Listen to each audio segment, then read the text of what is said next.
আসসালামু আলাইকুম। সবাই কেমন আছেন? আশা করি আল্লাহর রহমতে ভালোই আছেন। এই যে আমার মায়ের হাতের মাটির আলু, মায়ের হাতের মাটির আলু যে একটা স্বাদ আলাদা। মা যতদিন আছে হয়তো বা ততদিন মাটির আলু খাওয়া যাবে। মা যেদিন থাকবো না ওদিন আর মনে হয় মাটির আলু খাবার মতো হবে না। কারণ এগুলা প্রতিটা মা ভালো লাগাইতে পারে এবং মায়ের হাতে রান্না করলে আরও ভালো লাগতো। যদিও মা বেঁচে আছে, আল্লাহর কাছে লাখ লাখ শুকর আদায় করি, আলহামদুলিল্লাহ।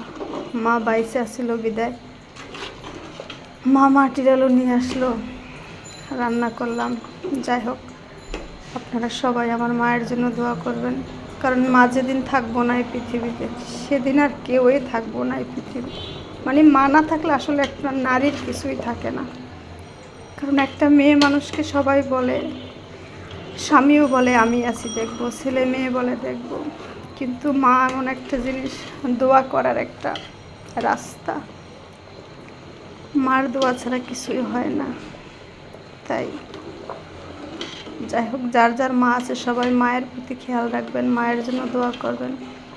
আমার মায়ের জন্য সবাই দোয়া করবেন। সবাই ভালো থাকেন, সুস্থ থাকেন, সবার মায়ের প্রতি মায়ের ভালোবাসা বাড়াই দিয়েন। আল্লাহ হাফেজ।